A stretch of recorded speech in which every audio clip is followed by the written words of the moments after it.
மீண்டும் இணைந்திருக்கிறோம். இது தமிழே வணக்கம் நிகழ்ச்சியினுடைய அதிதி பக்கத்தில் உங்களை மீண்டும் சந்திப்பதில் சந்தோஷம். இன்றைய தினம் எங்களுடைய கழகத்துக்கு வருகை தந்திருக்கிறார் இலங்கை திறந்த பல்கலைக்கழகத்தின் கல்வி பீடத்தின் சிரேஷ்ட விரிவுரையாளர் திரு ரவீந்திரன் விவேகானந்த ராஜா. இன்றைய தினம் எங்களுடைய கழகத்துக்கு வருகை தந்திருக்கிறார். அவரை வரவேற்பதில் மகிழ்ச்சி. வணக்கம் சார். ரொம்ப சந்தோஷம். இன்றைய தினம் எங்களுடைய கழகத்துக்கு நீங்க வருகை தந்தது. இன்றைய நேர்காணலூடாக பல விடயங்களை எங்களுடைய மாணவர்களுக்கு தயார்படுத்துறதுக்காகவும் அல்லது அவர்களுக்கு தெளிவுபடுத்துவதற்காகவும் நாங்கள் ஆயத்தமாகி கொண்டிருக்கிறோம்.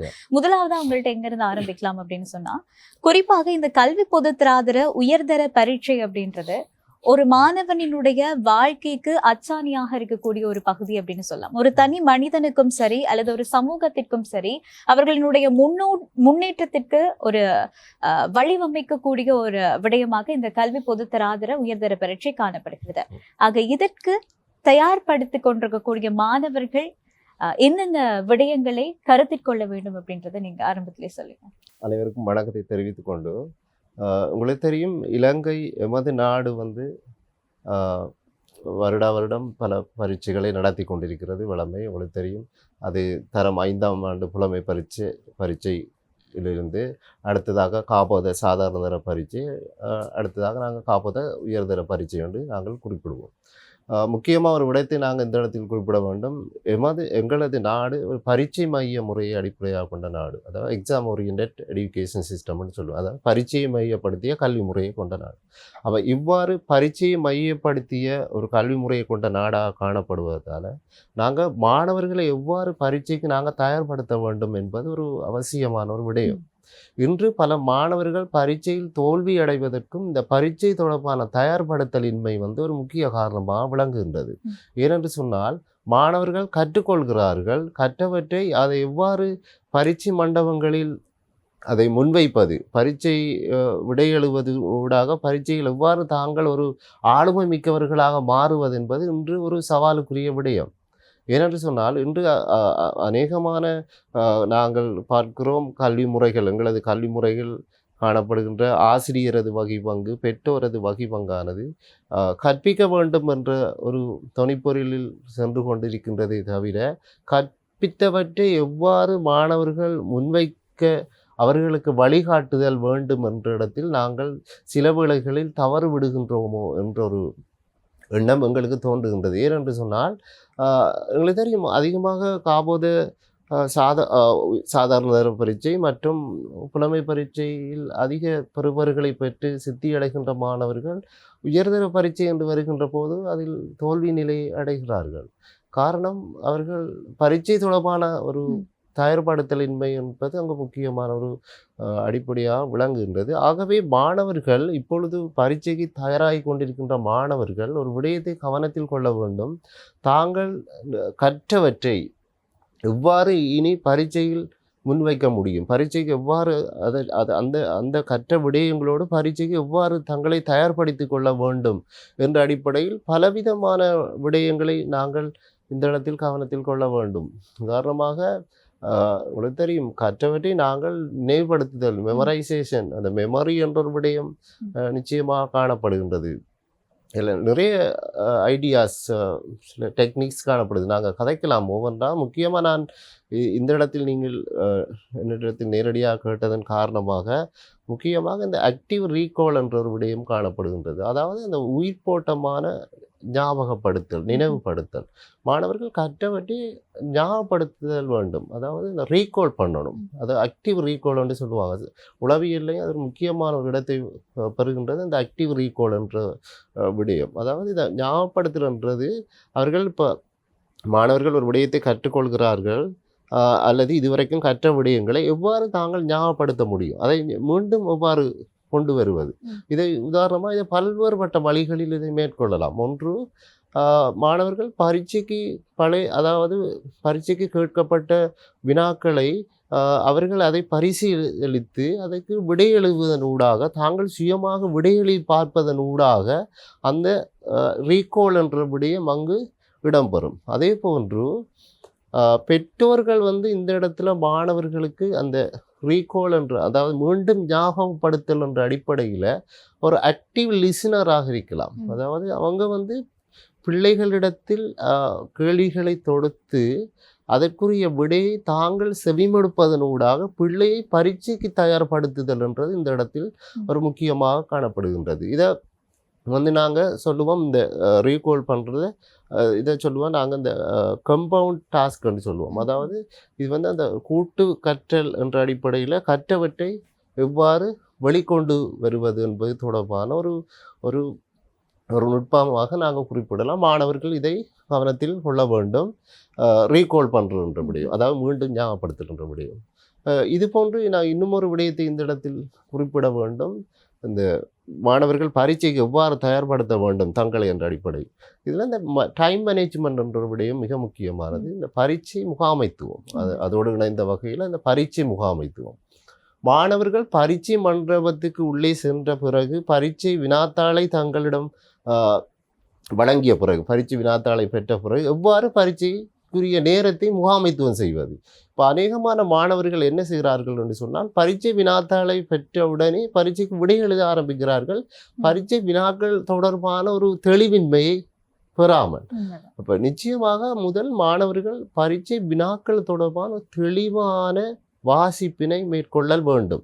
அதுக்கு குறைந்தது ஒரு 10 நிமிடங்களாவது இந்த பரீட்சை நேரத்தில், முழுமையான அந்த 3 மணித்தியால பரீட்சை நேரத்தில் எடுத்துக்கொள்ள வேண்டும். அப்பொழுதுதான் மாணவர்கள் ஒரு முழுமையான அந்த பரீட்சை வினாக்கள் தொடர்பான ஒரு சரியான ஒரு விழிப்புணர்வை பெற்றுக்கொள்வார்கள். அங்குதான் சரியான முறையில் சாய்ஸ் இடம்பெறும், அதாவது தெரிவு வினாக்கள் தெரிவுன்றது இடம்பெறும்.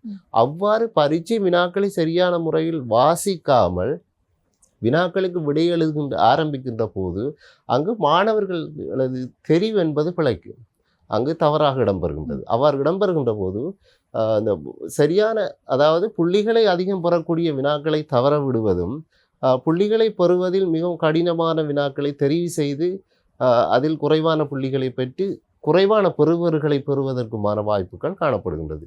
இவ்வாறு பலவிதமான நுட்பங்கள் காணப்படுகின்றது. மாணவர்கள் கவனத்தில் கொள்ள வேண்டியவை.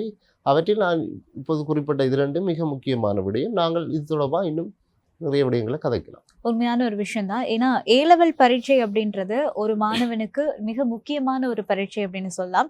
ஆரம்பத்திலே இந்த கேள்வியை நான் கேட்டிருக்கணும் அப்படின்னு நினைக்கிறேன். அதாவது பொதுவாக சார், இப்ப இருக்கக்கூடிய காலகட்டத்துல இந்த பிள்ளைகளுக்கு உயர்கல்வியை தொடர்வதில், அதாவது ஏலெவலுக்கு நாங்க என்ன ஸ்ட்ரீமை தெரிவு செய்யணும் அப்படின்றதுலயே மிகப்பெரிய ஒரு குழப்ப நிலை இருக்கு அப்படின்னு சொல்லலாம்.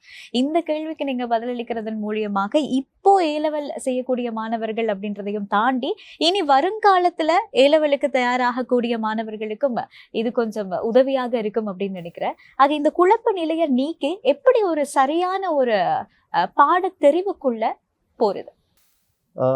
நிச்சயமா ஒரு முக்கியமான ஒரு வினா, எவ்வாறு தங்களுக்குரிய அடுத்த கல்விசார் நிலையை தெரிவு செய்வது. உங்களுக்கு தெரியும், எங்களோட நாடு எங்களோட நாட்டினுடைய கல்வி கட்டமைப்பில் பாடசாலை கல்வியை அடுத்து 3ஆம் நிலை கல்வி என்ற அடிப்படையில் டெர்சரி எஜுகேஷனில் அடுத்த நிலைக்கு மாணவர்கள் உள்வாங்குவதற்காகத்தான் இந்த காபத உயர்தர பரீட்சை நடத்தப்படுகின்றது. அது வெவ்வேறுபட்ட துறை பிரிவுகள் என்ற அடிப்படையில் விஞ்ஞானம், கணிதம், கலை கலாச்சாரம் என்ற அடிப்படையும், தொழில்நுட்பம் என்ற அடிப்படையும், வர்த்தக விஞ்ஞானம் என்ற அடிப்படையிலும் இடம்பெறுகின்றது. இதில் மாணவர்கள் அவர்கள் காபத சாதாரண பரீட்சையில் பெற்ற பெறுபவர்களின் அடிப்படையில் உயர்தர பரீட்சையில் தங்களுக்குரிய துறையை தெரிவு செய்து அதில் கற்றுக்கொண்டு இப்போ பரீட்சைக்கு தயாராகிறார்கள். எதிர்காலத்தில் மாணவர்கள் அதற்கு தயாராகி கொண்டிருக்கிற சூழ்நிலையை நாங்கள் காணலாம். அடுத்ததாக அவர்கள் அடுத்த முயற்சியாக என்ன செய்ய வேண்டும் என்று நாங்கள் பார்க்கின்ற போது, நிச்சயமாக ஒரு பரீட்சைகளில் சிறந்த பெறுவரை பெற்றுக்கொள்ள வேண்டும். பரீட்சைகளில் சிறந்த பெறுவர்களை பெறவில்லை என்று சொன்னால் அடுத்த படிநிலைக்கு உள்வாங்கப்படுவது என்பது மிகவும் ஒரு கடினமான ஒரு நிர்பந்தமாகத்தான் காணப்படுகின்றது. ஏனென்று சொன்னால், என்னை பொறுத்த வரைக்கும் நான் மாணவர்களுக்கு நிச்சயமாக ஒரு அறிவுறுத்தலாக குறிப்பிடுவது என்னென்னு சொன்னால், குறைந்தது 3 பாடங்களிலும், அதாவது ஒவ்வொரு துறைகளிலும் இருக்கின்ற அந்த குறிப்பாக 3 பாடமாக இருக்கலாம், அல்லது 4 பாடங்களாக இருக்கலாம், அல்லது அதோடு வருகின்ற பொது ஆங்கிலம், பொது நுண்ணறிவுன்னு சொல்லுவாங்க, அது ஜென்ரல் நாலேஜ், பொது அறிவு தொடர்பான பாடங்களை சித்தி வருகின்ற நிலையை கட்டாயம் எடுத்துக்கொள்ள வேண்டும்.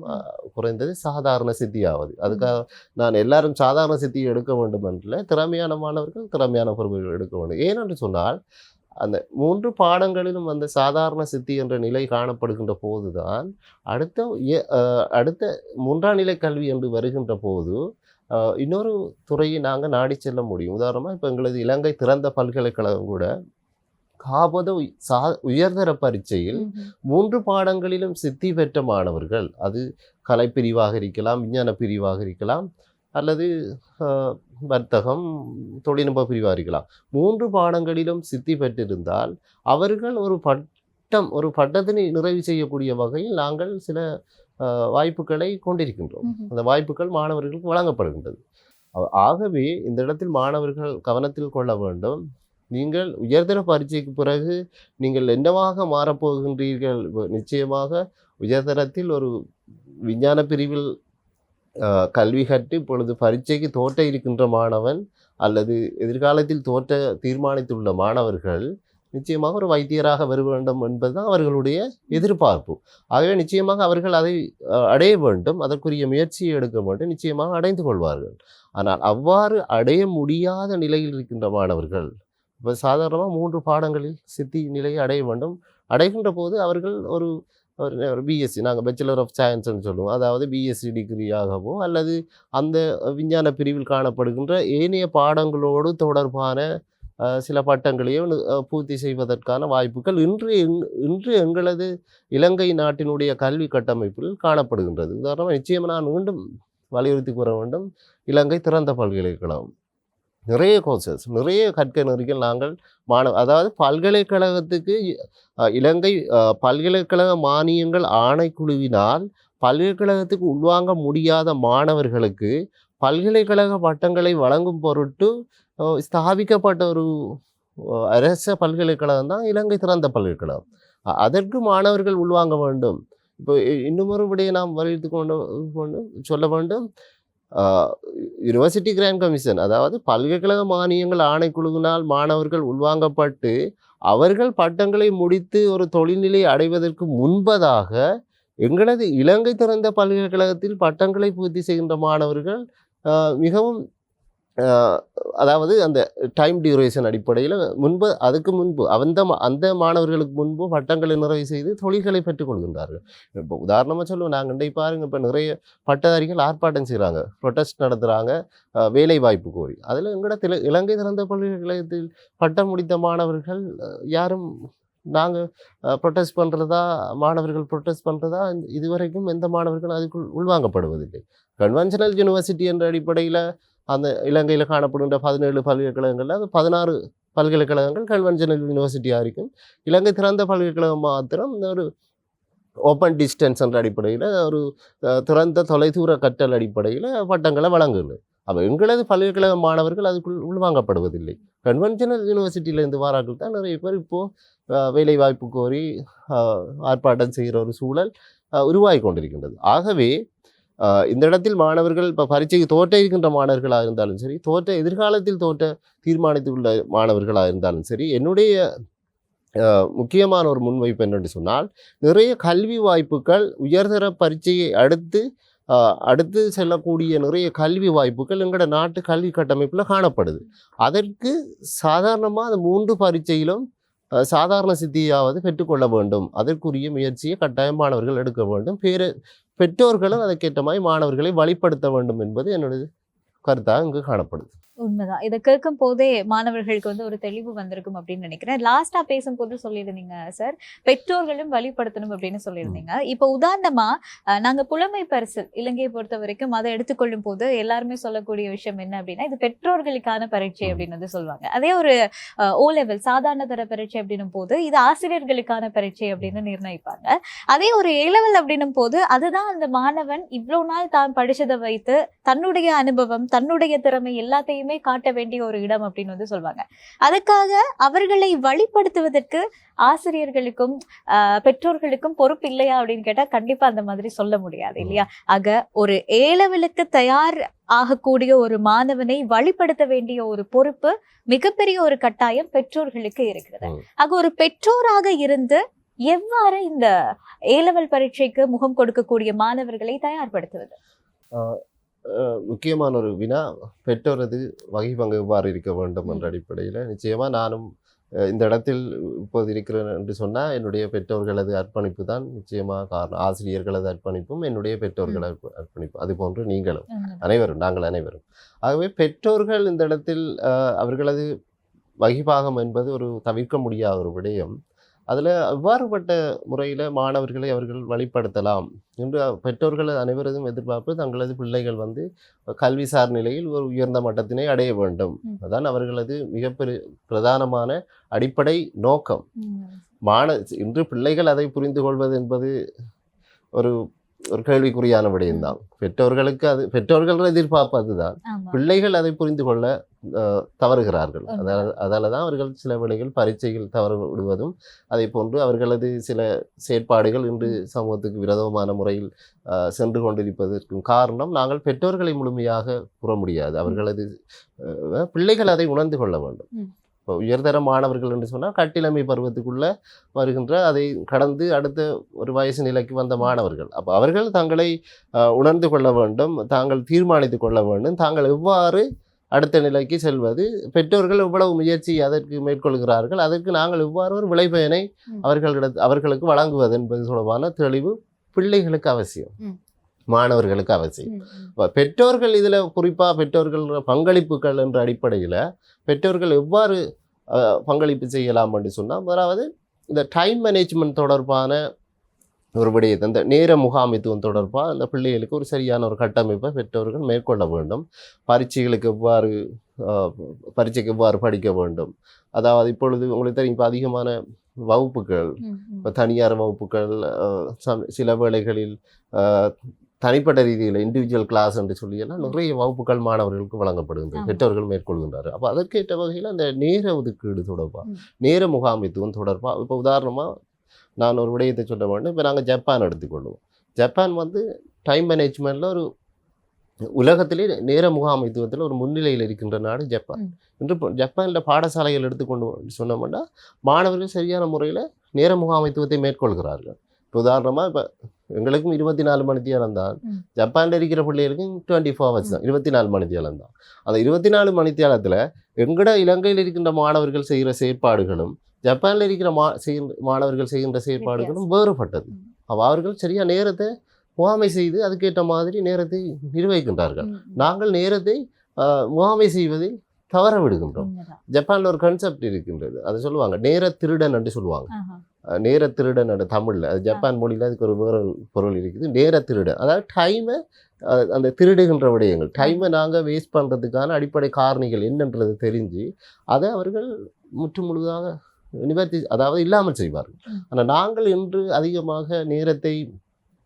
அதிகமாக தவறான வழியில் எங்களுக்கு ஒரு உபயோகமற்ற வழியில் செலவு செய்கின்ற முறைமை இப்படி அதிகமாக காணப்படுது. உதாரணமாக இந்த மொபைல் லேர்னிங் என்று சொல்கிறோமே தவிர நாங்கள் மொபைலூடாக என்று கற்றல் என்றதை தவிர அதிகமாக இந்த சோசியல் மீடியான்ற சைட்டுக்கு வந்து மாணவர்கள் அதிகமாக அதில் உள்வாங்கி தங்களுக்குரிய பரீட்சைக்கான நேர ஒதுக்கீடை தவற விடுகிறார்கள் என்பது ஒரு சவாலாக காணப்படுகிறது. அந்த இடத்தில் பெற்றோர்கள் கவனமாக இருக்க வேண்டும். பிள்ளைகளுக்கு சரியான நேரத்தை எவ்வாறு முகாமை செய்யணும், பரீட்சைக்கு ஏற்ற மாதிரி டைம் எப்படி மேனேஜ் பண்ணி, அதாவது முகாமை செய்து பரீட்சைக்கு தயார்படுத்த வேண்டும் என்றது ஒரு முக்கியமான விடயம்.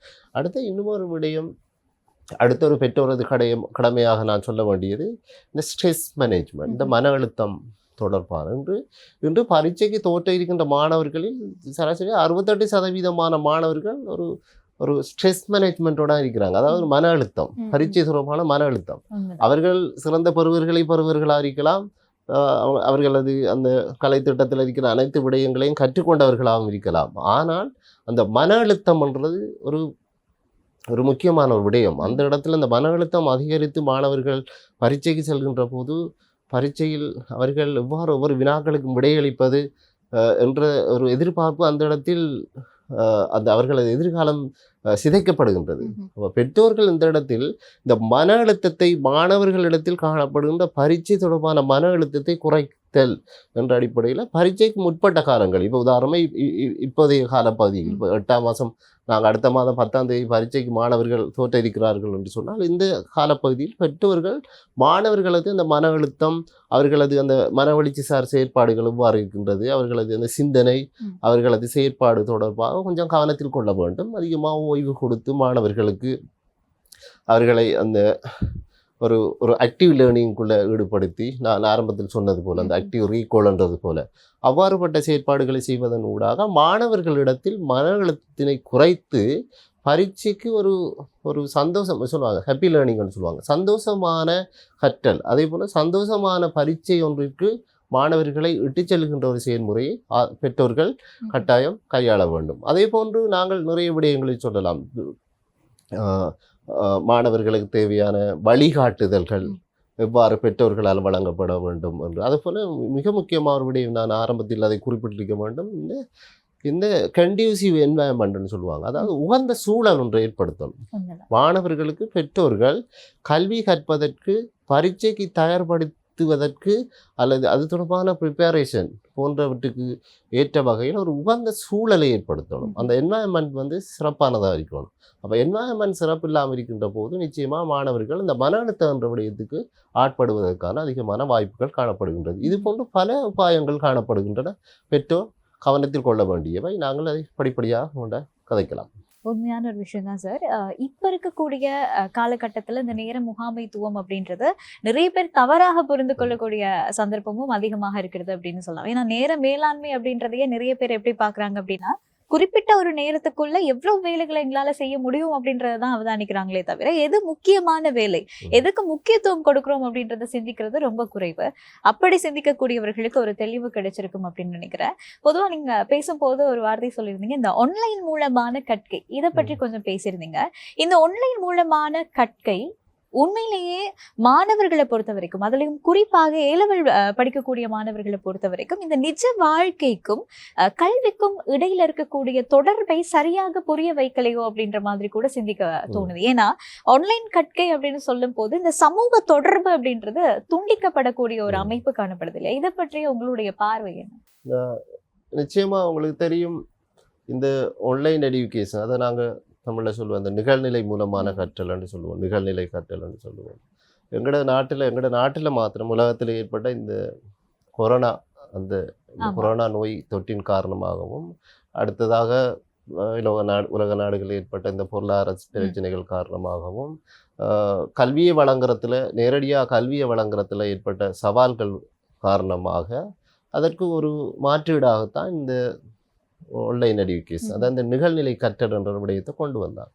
ஆனால் இருந்தாலும் இலங்கையில் மேற்கொள்ளப்பட்ட ஆராய்ச்சி முடிவுகள் என்ன சொல்லுதுன்னு சொன்னால், இலங்கையில் 60% மாணவர்கள் ஆன்லைன் மூலம் கற்கிறதுக்கான வசதிகளின்றி வாய்ப்புகளின்றி காணப்படுகின்றார்கள்.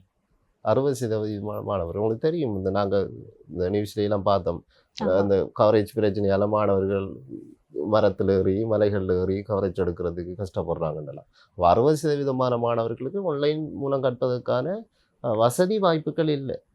ஆனால் இன்று சற்று மாறுபட்டிருக்கலாம். ஆனால் ரிப்போர்ட் ஆராய்ச்சி முடிவுகள் அவ்வாறு தான் சொல்லுது. ஆகவே நாங்கள் ஒரு மாற்றீடாகத்தான் இந்த ஆன்லைன் எஜுகேஷன் என்ற அடிப்படையில் இந்த நிகழ்நிலை கற்றலை கொண்டு வந்தனாங்க. அதை நாங்கள் முழுமையாக கற்பித்தலில் கொண்டு வரக்குள்ள அது நிச்சயமாக ஒரு உயிர்ப்போட்டமான ஒரு கற்பித்தலுக்கு, உயிர்ப்போட்டமான கற்றலுக்கு வழிவகுக்குமா என்பது ஒரு கேள்விக்குறியான விடயம்தான். இன்று மாணவர்கள் இந்த சூம் எஜுகேஷன் என்ற அடிப்படையில் சூமில் கல்வியை மேற்கொள்கிறார்கள், கற்றுக்கொள்கிறார்கள். ஆனால் இவ்வளவு தூரம் அவர்கள் அந்த கற்றவற்றை உள்வாங்குகிறார்கள். என்னென்று சொன்னால், அங்கே ஒரு நேரடி தொடர்பாடல் என்பது கற்போருக்கும் கற்பிப்பவருக்கும் இடையில் காணப்படாது. அப்போ கற்பிப்பவர் என்ன செய்கிறார் என்பதை கற்பவர் என்ன செய்கிறார் என்பதை கற்பிப்பவரிடம் காண முடியாது. இவர் ஒரு தகவலை வழங்குவராக காணப்படுவார், அவர் தகவலை பெறுவராகத்தான் காணப்படுவார். இந்த இடத்துல சரியான முறையில் வழங்கப்படுகின்ற தகவலும் பெறப்படுகின்ற தகவலும் சரியான முறையில் பயனுடையதாக மாற்றப்படுகின்றதா என்பது ஒரு கேள்விக்குறியான விடயம். அதனால் எனது சொந்த கருத்தின்படியும் நான் நிச்சயமாக இந்த ஆன்லைன் எஜுகேஷன், இந்த நிகழ்நிலை மூலமாக முழுமையாக கற்பித்தலை மேற்கொள்ளல் என்பதற்கு ஒரு உடன்பாடற்ற கருத்தை தான் நான் கொண்டிருக்கின்றேன். ஏனென்று சொன்னால், நிச்சயமாக மாணவர்கள் நேரடியான வகுப்பறை தொடர்பாடலும் நேரடி வகுப்பறை உள்வாங்கலும் நிச்சயமாக இருக்க வேண்டும். அவ்வாறு இருக்கின்ற போது தான் அந்த கற்றல் ஒரு உயிர்ப்போட்டமான கற்றல் கற்பித்தலாக காணப்படும் என்பது என்னுடைய கருத்து. உண்மையான ஒரு விஷயம் தான் சார். நீங்க பேசும்போது எனக்கு ஒரு விஷயம் கூட ஞாபகம் வருது. என்ன அப்படின்னா, பொதுவா சொல்லுவாங்க ஆசிரியர்கள் படிப்பிக்கும் போது ஆசிரியருடைய கண்ணை வந்து நாங்க பார்க்கணும் அப்படின்னு வந்து சொல்லுவாங்க. ஏன்னா அந்த ஆசிரியருக்குள்ள இருக்கக்கூடிய சக்தி, அந்த பவர் ஒரு மாணவனுக்கு போய் சேரும் அப்படின்றது விஞ்ஞான ரீதியாக நிரூபிக்கப்பட்ட ஒரு விஷயம். காரணம், ஆசிரியர் அப்படின்றவரை வெறுமனே பாட புத்தகத்தை மட்டுமே ஒரு மாணவனுக்கு புகட்டாமல் சிந்தனையை செதுக்கக்கூடிய ஒருவராகவும் இருக்கிறார். ஒரு மாணவனினுடைய வாழ்க்கையை மேம்படுத்தக்கூடிய ஒரு இடத்திலும் ஆசிரியர் இருக்கிறார். அப்படிப்பட்ட அந்த கல்வி பணியை நீங்கள் திறந்த பல்கலைக்கழகத்தில் செய்து கொண்டிருக்கிறீர்கள். ஆனால் ஒரு பாடசாலை ரீதியாக ஒரு A-level மாணவனை ஒரு ஆசிரியர் எவ்வாறு தயார்படுத்த வேண்டும்? நாங்கள் பெற்றோரை பற்றி கதைச்சோம். பெற்றோர் வகை பங்கு எவ்வாறு இருந்தது. அடுத்தது நாங்கள் ஆசிரியர் என்று எடுக்கக்குள்ள முழுமையாக பெற்றோர்களையும் விட என்று பொதுவாக நாங்கள் சொல்லுவோம், ஒரு பிள்ளை பிறந்தத்திலிருந்து குறிப்பாக அந்த கட்டளைமை பருவம் அல்லது அந்த பாடசாலை கல்வி பருவம் என்பது வீட்டில், அதாவது பெற்றோர்களுடன் இருக்கின்ற தொடர்பாடலை விட ஆசிரியர்களுடன் பிள்ளைகளுக்கு இருக்கின்ற தொடர்பாடல் என்று அதுக்கான நேரம் வந்து அதிகம். நாங்கள் எங்களது நாட்டை எடுத்துக்கொண்டால் அந்த பாடசாலைக்கான நேர அளவு வந்து குறைவாக காணப்படலாம். நாங்கள் இப்பொழுது மேற்கத்திய நாடுகள் அல்லது ஆசிய நாடுகளில் சில நாடுகளை எடுத்துக்கொண்டால் பாடசாலை நேரம் அதிகரித்திருக்கு. சில வேளைகளில் இப்போ நான் அண்மையில் இந்தோனேசியா நாட்டிற்கு நான் சென்றிருந்தேன். நான் அங்கு என்னுடைய ஆராய்ச்சிகள் தொடர்பான ஒரு பல்கலைக்கழகத்துக்கு நான் அங்கு சென்றபோது, நேரடியாக சென்றபோது அங்கு சில பாடசாலைகளுக்கு நான் சென்றிருந்தேன். மாணவர்களது கற்றல் கற்பித்தல் தொடர்பாக வந்து அனுப்பது. இப்போ இந்தோனேசியா நாட்டில் காலையில் 6 மணிக்கு பாடசாலை ஆரம்பித்து 3 மணிக்கு தான் நிறைவு வருது. அப்போ அந்த பாடசாலை நேரத்தை பாருங்கள், எங்களோட நாட்டை விட பாடசாலை நேரம் அதிகரிப்பு. அப்போ வீட்டில் மாணவர்கள் அங்கு பெற்றோர்கள் இருக்கின்ற அந்த நேரம் என்பது குறைவானது.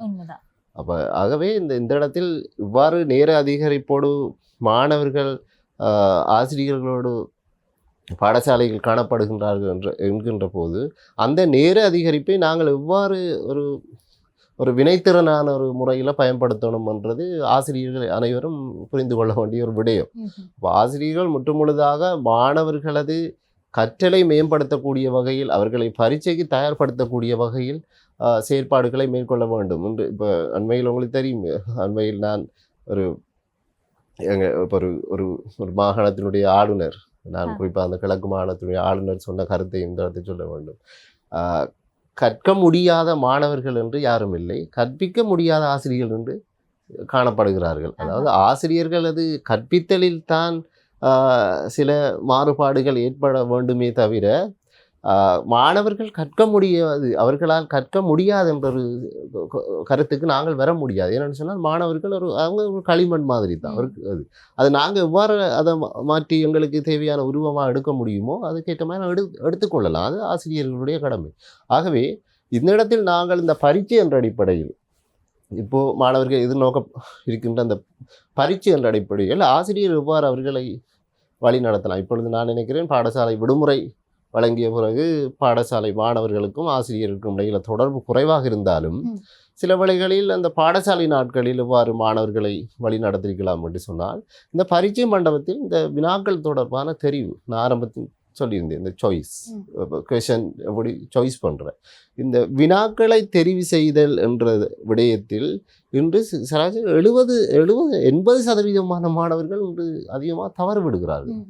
அவர்கள் ஏசித்தியை பெற்றாலும் அல்லது ஏசித்தி விட அதிகமான புள்ளிகளை பெற்றாலும் அதைவிட உயர்வான புள்ளிகளை பெறக்கூடிய வகையில் வினாக்களை தெரிவு செய்யாத முறையில் மாணவர்கள் காணப்படுகின்ற நிலையும் இன்று காணப்படுகின்றது. ஆகவே இந்த வினாக்களை தெரிவு செய்தல் என்ற அடிப்படையில் ஆசிரியர்கள் மாணவர்களை கொஞ்சம் சரியான முறையில் வழி நடத்த வேண்டும். அதாவது இப்போ பொதுவாக இப்போ பரீட்சை வினாக்களில் உங்களுக்கு தெரியும், மல்டிபிள் சாய்ஸ் கொஸ்டின் என்று, அதாவது இந்த பல்தேர்வு வினாக்கள் என்று சொல்லி ஒரு வினாக்கள் பிரிவும், அடுத்ததாக ஓப்பன் எண்டட், அதாவது ஓப்பன் எண்டட் க்ளோஸ் எண்டட் என்று சொல்லி அந்த திறந்த வினாக்கள் என்று சொல்லி அது கட்டுரை வினாக்களாகவும் அல்லது சுருக்கமான விடை எழுதுகின்ற அடிப்படையில் வினாக்களாகவும் அது வினவப்படுகின்றது. ஆகவே இந்த இடத்தில் மாணவர்கள் எதை முதல் தெரிவு செய்ய வேண்டும், எதற்கு முதல் விடையளிக்க வேண்டும், அதிலும் குறிப்பாக இந்த கட்டுரை வினாக்களில் எதை தெரிவு செய்ய வேண்டும் என்ற ஒரு எண்ணக்கரு மிக முக்கியம். அந்த இடத்தில் மாணவர்களை சரியாக வழி நடத்த வேண்டும்.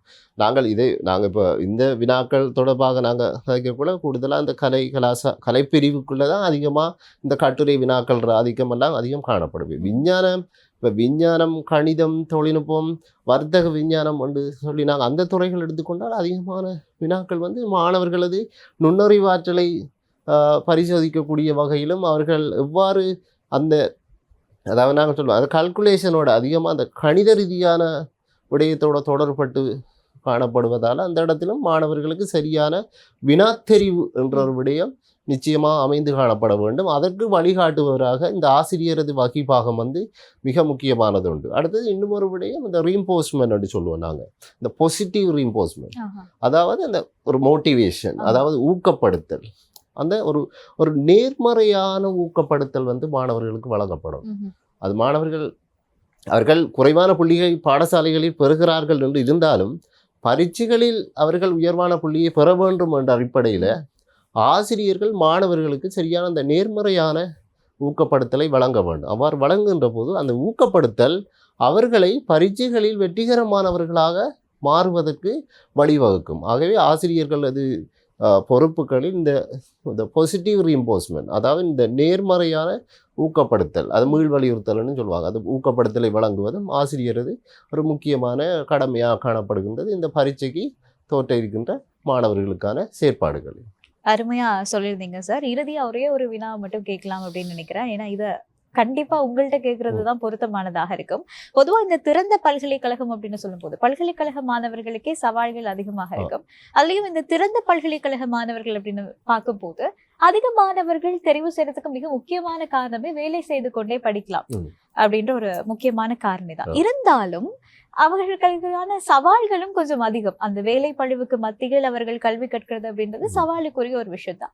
ஆக இதை சரியான முறையில் அவர்களுக்கான ஆலோசனையை வழங்கி திறந்த பல்கலைக்கழகத்தில் கல்வி பணியை செய்து கொண்டிருக்கிறார்கள்.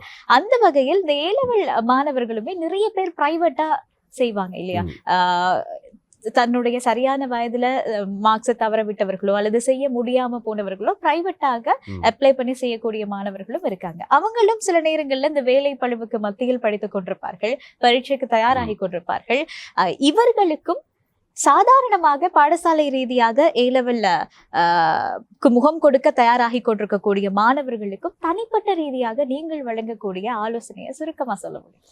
பொதுவாக இதுல 2 விடயம் இருக்குது. ஒன்று, பரீட்சைக்கு தோற்றுவதற்கு உயர்ந்த பரீட்சைக்கு தோற்ற இருக்கின்ற மாணவர்கள். அடுத்ததாக நீங்கள் குறிப்பிட்டது போல பரீட்சைக்கு தோற்றிய பிறகு இந்த பிரைவேட் எஜுகேஷன், சில வேளைகள் இந்த தனியார் பல்கலைக்கழகங்கள், தனியார் கல்வி நிறுவனங்களில் கல்வி கற்கின்ற மாணவர்கள். அதே போன்று எங்களது இலங்கை திறந்த பல்கலைக்கழகம் என்ற அடிப்படையில் எங்களது இலங்கை திறந்த பல்கலைக்கழகம் வந்து ஒரு அரச பல்கலைக்கழகம். அது 1980ஆம் ஆண்டுகளில் ஒரு 79ஆம் ஆண்டு ஓர்டினன்ஸ் அந்த சட்டமூலத்துக்கு கீழே 78ஆம் ஆண்டு 78-79 சட்டமூலத்துக்கு கீழே கொண்டு வரப்பட்ட ஒரு பல்கலைக்கழகம். அப்போ அதன் அடிப்படையில் நாங்கள் எங்களது பல்கலைக்கழகத்திலிருந்து ஒரு பட்டத்தை நிறைவு செய்கின்ற அல்லது அது போஸ்ட் கிராஜுவேட் லெவலாக இருக்கலாம் அல்லது அண்டர் கிராஜுவேட் லெவலாக இருக்கலாம், ஈவன் பிஹெச்டி லெவல்லையும் நாங்கள் பட்டங்களை வழங்கி கொண்டிருக்கின்றோம். அப்போ அவர்களுக்குரிய வாய்ப்புகள் எவ்வாறு என்பது ஒரு ஒரு ஒரு தனிப்பட்ட நோக்கில் நாங்கள் அதை பார்க்கலாம். இப்போ நீங்கள் சொன்ன அடிப்படையில் நான் முதலாவது விடயத்துக்கு வரேன். காப்போத உயர்தர பரீட்சைக்கு தோற்ற இருக்கின்ற மாணவர்கள் கவனத்தில் கொள்ள வேண்டிய விடயங்கள் என்ற அடிப்படையில் நாங்கள் எடுத்துக்கொண்டால், நான் முதலாவது சொல்கிற விடயம், இப்போ மாணவர்கள் வந்து நான் ஆரம்பத்தில் சொன்னது போல் இந்த ரீகால் பண்ணுற ஒரு விடயத்தில் கவனமாக இருங்க. கொஞ்சம் ஆக்டிவ் ரீகால், அதாவது கொஞ்சம் நினைவுபடுத்துதல். உங்களுக்கு தெரியும் எங்களோட மூளை வந்து நாங்கள் எங்களோட சிந்தனைக்கு ஏற்ற மாதிரி தான் செயற்படும். அப்போ நாங்கள் அந்த நினைவுபடுத்தக்குள்ள தான் அந்த மெமரைசேஷன் என்ற ஒரு விடயம் அதிகமாக செயற்படும். உங்களுக்கு தெரியும் எங்களோட மெமரியை நாங்கள் 3 வகையாக பிரிக்கிறோம். ஒன்று சென்சரி மெமரி என்று சொல்லுவோம், அதாவது நாங்கள் எங்களோட ஐம்புலன்கள் ஊடாக பெற்றுக்கொள்கின்ற விடயங்கள். அடுத்ததாக ஷார்ட் டேர்ம் மெமரி, இந்த குறுகிய கால ஞாபகம், குறுகிய கால நினைவுபடுத்து. அப்போ பெற்றுக்கொண்ட விடயங்களை நாங்கள் குறுகிய காலத்துக்கு ஸ்டோர் பண்ணி வச்சிருக்கிறது தான் அந்த ஷார்ட் டேர்ம் மெமரிக்குள்ளே வந்துடும். லாங் டேர்ம் மெமரி வந்து அடுத்த 3ஆவதாக ஒரு பிரிவு இருக்குது. இந்த லாங் டேர்ம் மெமரிக்குள்ளே தான் நாங்கள் இந்த கான்செப்டை கொண்டு வரணும். அப்போ இந்த லாங் டேர்ம் மெமரிக்குள்ளே மாணவர்கள் கற்ற விடயங்களை கொண்டு வரணும்னு சொன்னால் அங்கே ஒரு பயிற்சி தேவை. அந்த பயிற்சியாக தான் நாங்கள் அந்த நினைவுபடுத்துதல், ஞாபகப்படுத்துதல் பெற்றோர்கள் அந்த இடத்துல எவ்வாறு பங்களிக்கலாம், ஆசிரியர் பங்களிப்பு என்ன, மாணவர்கள் எவ்வாறு அது அந்த லாங் டேர்ம் மெமரிக்குள்ளே கொண்டு வர, அவ்வாறு அந்த லாங் டேர்ம் மெமரிக்குள்ளே கொண்டு வரக்குள்ள அந்த நீண்டகால ஞாபகப்படுத்தல் அல்லது நீண்டகால ஞாபகம் என்ற விடயத்துக்கு கொண்டு வரக்குள்ள மாணவர்கள் இலகுவாக அந்த விடயத்தை பரீட்சைகளில் முன்வைப்பதற்கான வாய்ப்பு இருக்கும். அந்த இடத்தில் நேரத்தையும் முகாமை செய்து கொள்ளலாம். ஷார்ட் டேர்ம் மெமரி அப்படி அந்த விடயத்தில் காணப்படக்குள்ள அவர்கள் அதை நினைவுபடுத்துவதில் அதிகமான நேரத்தை எடுத்துக்கொள்வதும் இந்த இடத்தில் பரீட்சைக்கு சரியான முறையில் விடையளிக்க முடியாமல் போவதும் ஒரு விடயமாக காணப்படுகின்றது. அடுத்ததாக இன்னும் ஒரு விடயம் நான் மாணவர்களுக்கு குறிப்பிட வேண்டும். இந்த நேரம், டைம் மிக கவனம். 3 மணித்தியாலம் நேரம் வழங்கப்படுது என்று சொன்னால் அதுக்கேற்ற மாதிரி மாணவர்கள் நேரத்தை சரியான முறையில் தயார்படுத்திக் கொள்ள வேண்டும். மிக முக்கியமாக பரீட்சையில் இருக்கிற வினாக்களை முதலாவது வாசிக்கணும். பரீட்சைக்கு இருக்கிற வினாக்கள் எல்லாத்தையும் வாசிக்காமல் மாணவர்கள் தயவு செய்து பரீட்சைக்கு விடை எழுத தயாராக வேண்டாம். அவ்வாறு நீங்கள் வாசிக்கின்ற முதலாவது வினா உங்களுக்கு தெரிந்த வினாக இருந்து நீங்கள் பரீட்சைக்கு விடை எழுதுவீர்கள். ஆனால் அதைவிட இலகுவான வினாக்கள் அடுத்த வினாக்களாக காணப்படும். அப்போ அந்த இடத்தில் நீங்கள் உங்களுக்கு அந்த இடத்துல ஒரு தளம்பல் வந்துடும், ஒரு ஸ்ட்ரெஸ் ஒன்று வந்துடும். இந்த வினாவை மிஸ் பண்ணிட்டோமே, நாங்கள் ரீட் பண்ணலையேன்னு சொல்லி. ஆகவே பெற்றோர்களும் மாணவர்களுக்கு சொல்ல வேண்டிய ஒரு விடயம், ஆசிரியர்களும் மாணவர்களுக்கு சொல்ல வேண்டிய ஒரு விடயம், முதலாவதாக பரீட்சை வினாத்தாட்களை தெளிவாக வாசிக்க வேண்டும். அதற்கு ஒரு 10 நிமிடம், 10 தொடக்கம் 15 நிமிடம் அதற்கு நீங்கள் நேரம் ஒதுக்கி தெளிவாக அதை வாசித்து வினாக்களை தெரிவு செய்யுங்கள். தெரிவு செய்த பிறகு நீங்கள் பரீட்சைக்குரிய விடை எழுதல் என்ற அடிப்படையில் நீங்கள் விடை எழுத ஆரம்பிக்கலாம். ஆகவே இப்போ நேர முகாமைத்துவத்தோடு இணைந்த இந்த பரீட்சை வினா தெரிவு, அதுபோன்று இந்த ஞாபகப்படுத்துதல் போன்ற விடயங்கள். அடுத்ததாக இன்னும் ஒரு விடயம், இப்போ அதிகமாக நிறைய கற்றுக்கொள்வது, இப்போ சிலர் உங்களுக்கு தெரியும், இந்த நிறைய லேர்னர்ஸ் டிஃப்ரெண்ட் டைப்ஸ் உங்களுக்கு தெரியும். கற்பவர்கள் வித்தியாசமான சிலர் என்ன இந்த ஆடிட்டரி லேர்னர்ன்னு சொல்லுவோம் நாங்கள், கேட்கிறதனூடாக கற்றுக்கொள்வாங்க. சிலாக விசுவல் லேர்னர்ஸ் பார்க்குறதனூடாக கற்றுக்கொள்வாங்க. சிலாக்கள் சிலருக்கு சத்தம் போட்டு படித்தா தான் விருப்பம். சிலர் ஒரு ஒரு ஒரு சொல்லுவாங்க அந்த ஒரு லாஜிக்கல் லேர்னர்ஸ், லாஜிக்கலாக கற்றுக்கொள்வாங்க. அவ்வாறு லேர்னர்ஸ் டிஃப்ரெண்ட் டைப்ஸ், நிறைய வகைகள் காணப்படுது. அப்போ அப்படி இருக்கின்ற வேறுபட்ட வகைகள் உள்ள அந்த கற்போர் இப்போ அதிகமாக இப்போ இந்த டைம்லாம் படித்து கொண்டிருப்பாங்க. எக்ஸாம் வருதுன்னு சொன்னால் இந்த படிக்கக்குள்ள நீங்கள் படிக்கத்தான் வேணும் கட்டாயம். நிறைய நேரத்தை ஒதுக்கி அதிகமாக நித்திரை இல்லாமல் கண் விழித்து அப்படி படிக்கிறத கொஞ்சம் நீங்கள் குறைத்து கொள்ள வேண்டும். ஏன்னு சொன்னால் எங்களோட மூளை நாங்கள் அதிகமாக கண் முழிச்சோம்னு சொன்னால் நித்திரை இல்லாமல் படிக்கக்குள்ள எங்களோட மெமரைசேஷன், இந்த நினைவுபடுத்தலை குறைக்கும். மூளை செயற்பாடு மாறுபடும். அதாவது எங்களுக்கு அந்த இடத்துல நாங்கள் படித்து கொள்கிற விடயம் எங்களுக்கு விளங்குவது போல் இருந்தாலும் பரீட்சை மண்டபத்தில் நாங்கள் மறந்துடுவோம். அப்போ அந்த கண்மொழிச்சு அதிகமாக இந்த டைமில் ஸ்ட்ரெஸ் எடுத்து சில வேளைகளில் பதட்டத்துக்குள்ளாகி அப்படி படிக்கிறன்றதை மாணவர்கள் கொஞ்சம் குறைத்து கொள்ள வேண்டும். அதற்கு முன் தயார் நிலை என்றது அவசியம். இருந்தாலும் நீங்கள் அவ்வாறு படிக்கவில்லை, இப்போதான் நாங்கள் அதிகமாக படிக்க வேணும் என்ற ஒரு நிர்பந்தம் இருந்தால் அதுக்கு நேர ஒதுக்கீடை கொடுத்து பிரேக் எடுத்து ஒரு 20 நிமிடம் படிக்கிறீங்கன்னு சொன்னால் ஒரு 5 மினிட்ஸ் ஒரு 10 மினிட்ஸ் பிரேக் எடுக்கணும். எங்களோட அந்த மூளையை நாங்கள் ரீஃப்ரெஷ் பண்ணணும். அப்போ அவ்வாறு அந்த பிரேக் எடுத்து படிக்கிறது ஒரு முக்கியமான ஒரு விடயம். பெற்றோர்களும் இதை வீடுகளில் கவனத்தில் கொள்ள வேண்டும். மாணவர்கள் எவ்வாறு இப்பொழுது கற்றலில் ஈடுபடுகின்றார்கள், பரீட்சையை மையமாக கொண்டு என்ற அடிப்படையில் இந்த விடயமும் மாணவர்கள் கவனத்தில் கொள்ள வேண்டிய ஒரு விடயமாக இருக்குது. இவ்வாறுபட்ட விடயங்களை கவனத்தில் கொண்டு பரீட்சைக்கு முகங்கெடுக்கின்ற போது நிச்சயமாக சிறந்த பெறுவர்களை மாணவர்கள் பெறுவதில் எந்த விதமான மாற்று கருத்துக்களும் இல்லை என்பது என்னுடைய ஒரு கருத்து.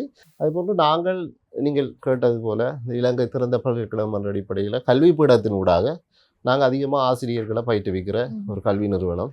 அந்த இடத்துல நாங்கள் ஆசிரியர்களுக்கு மாணவர்களை எவ்வாறு வழிப்படுத்துதல், பரீட்சைக்கு எவ்வாறு தயார்படுத்தணும், அந்த ஒரு கவுன்சிலிங் அடிப்படையில், கைடன்ஸ் அண்ட் கவுன்சிலிங், அதாவது வழிகாட்டல் ஆலோசனை என்ற அடிப்படையில் நாங்கள் ஆசிரியர்களுக்கு எல்லா விடயங்களையும் நாங்கள் சொல்லி கொடுத்துருக்கிறோம். நான் இப்பொழுது கதைக்கின்ற விடயங்களை ஆசிரியர்களுக்கு நான் கற்பித்த விடயங்களாக காணப்படுகிறோம்.